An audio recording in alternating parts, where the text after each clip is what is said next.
We're stepping up our griddle game and making a chicken cutlet Italian sandwich that will blow your mind. Let's go. The more I think about it, the more I think that this sandwich is going to be better than expected. Shout out to Kelly. She's followed me for a long time. She actually veered off and started her own Facebook group. And it's kind of cool because you get to really know people like behind the scenes, that like, you know, like that camaraderie, right? She posted a picture. I liked it. And the title was Italian or chicken cutlet sandwich or something like that. I didn't ask her what was in it. But it got my wheels turning, right? And that's what I try to preach all the time about food, right?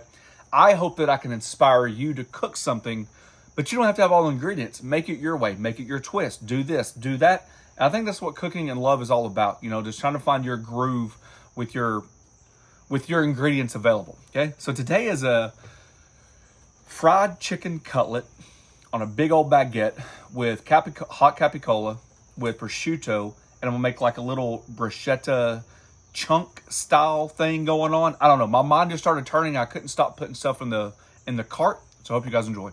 To get started, we're gonna slice the tomatoes about sandwich thick, season them up with some salt and pepper. Take the seeds out of the sweet peppers. Let's do a fine chop. Remember, we're trying to match the hatch, or we're trying to match the size of that bruschetta. Same thing with the banana peppers, a little brine to them, finely dice. You guys can make your own, or you can buy it. With our kitchen being torn up the way it is extremely hard to navigate right now. So bear with us. Basically, look in the bottom. We got the hoagie style bread, so we're just trying to figure out how much it would take to cover the bottom. And that right there is what I almost call, oh, I forgot one ingredient. Hang on. My basil. A couple leaves. Let's do about 3 or 4 leaves. Chiffonade that. There we go. That's what I'm talking about. Give that a mix, let it set up, and we can start working on our onion. All right, with the red onion, we're gonna do onion rings, and we're gonna griddle those. So we're gonna keep them intact. If you wanna do thin sliced red onions, absolutely. That was actually my thought, but the more I thought about it, with the tanginess of that, you kind of need to balance that. So the sharpness of this and the tanginess of that are kind of gonna mirror each other. If we griddle them, we're gonna be able to pull out those sugars, caramelize them a little bit. I think it'll soften it up and actually help the flavor. All right, before we turn on the griddle, we have been testing a magnet that we have already printed out, or not printed out, but we've already got them ready to go. They're on our website, theflattopking.com. You guys can check that out. There's a free printable version where you can just have like a piece of paper. But we've had a ton of people asking if they can laminate it or magnet style, because with a piece of paper, I can understand it gets outside, it gets dirty. So you guys can check that out. But we've been beta testing it, what, 3-4 weeks now? Beta testing it. We've been leaving it out in the elements to make sure it's going to be good. Right. So there you go. All right, let's get the griddle started. Some onion rings and some chicken cutlets. Not a big deal, but let's aim for about 375 degrees. Oh. I can promise you one thing. No matter what kind of griddle you have, if you don't turn the propane on, it ain't gonna turn on. Alrighty, quick little dredging station. You know the drill. We have flour, egg, a little bit of cream, and a little bit of panko.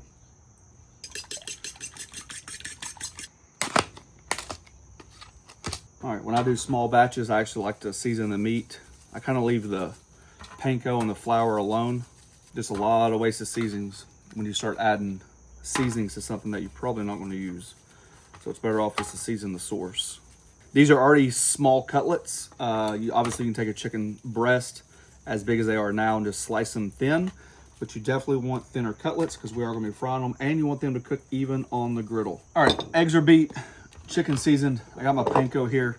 One trick I like to do, especially doing cutlets like this, a little grated Parmesan cheese right in the mix. I just think it helps not only with flavor, but texture as well. We've done this on our chicken parms and everything else. Alrighty, you guys know the drill. Flour all the way around, get the excess off.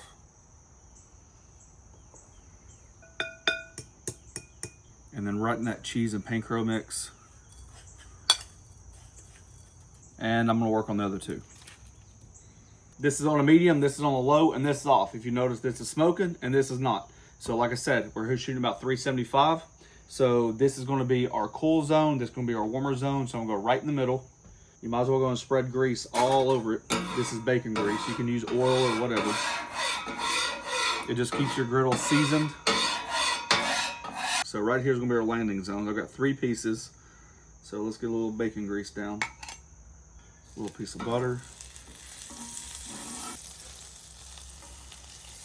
Just a little butter.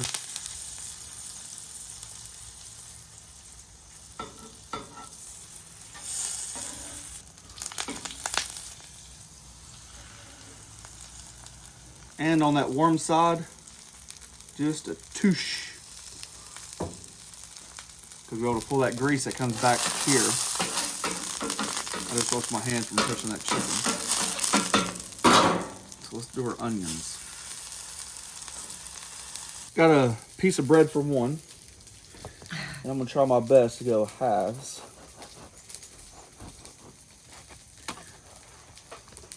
Alrighty, just a little bit more bacon grease, new landing zone. Just a second to warm up. Yep.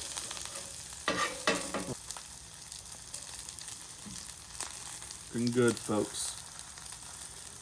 Obviously, you want to be able to cook this long enough to get your chicken up to temp.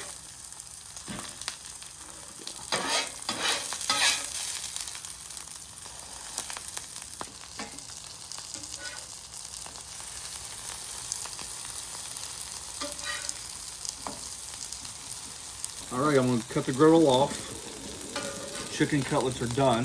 Got a little cooling rack to let those cool down.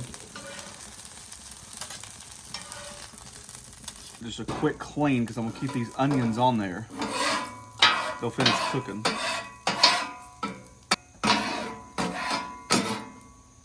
All right, those onions are finishing up on the griddle as the griddle calms down. We got that spread.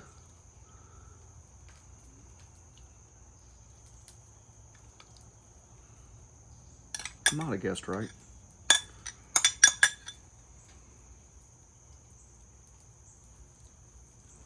All right, take those cutlets. Gotta find those little tails. See how the thicker part's here, the thinner part's there?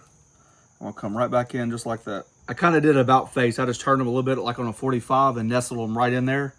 That'll work for me. You'd actually put this prosciutto on the griddle and crisp it up like bacon if you wanted to. I just had this feeling of like kind of like that cured meat flavor. Now I'm not shy with this capicola. I absolutely love it. Now you can put salami on here. You can do your pepperonis, whatever. That's what cooking's all about, which is what I try to express at the first part of the video. And then right at the very end, just top it off with those beautiful done tomatoes.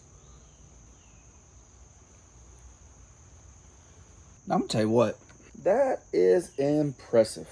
Now you told me before we started this that you were not gonna eat it. And then after I built it, you said, how much of this is gonna be mine?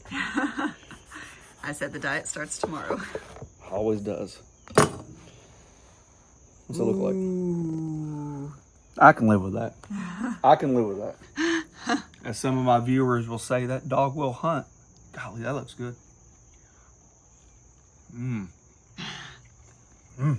Well, that's a lot of flavor. The thing that sticks out the most, not all the flavors hit at once. The first thing that hits, maybe because of the top of the mouth versus the bottom, but is that spread. Then the chicken, because you guys got to start chewing through it. And then the saltiness starts weaving its way through there, through the prosciutto and capicola. Let me have another bite. Golly, that's a good sandwich. Super easy to make. You're not getting that at a restaurant, I tell you what. I'm scared to put it down. I might not get it back. Man, that's good.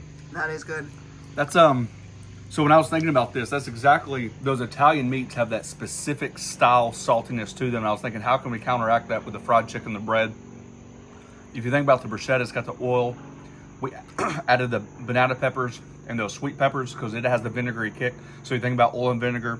We added the basil, some could add oregano. So you see how everything starts playing in my mind. Obviously you could do mozzarella if you wanted to, but I thought, you know what, that might be too heavy. That's why we had Parmesan cheese for the crust. Anyways, you get the picture. I think it's fantastic. It is fantastic. Perfect griddle sandwich. Find us on Instagram, find us on Facebook. There's a join button down below to membership program. We thank each and every one of you for taking time for doing so. Last but not least, thanks for watching. Don't forget to press that subscribe button, pound the notification button with your friends. Peace. Here, let me just try this piece of chicken. Ooh, let me just try that piece of chicken. I'm telling you, try that with spice that. Spice that and fried chicken's on point. That chicken is amazing by itself.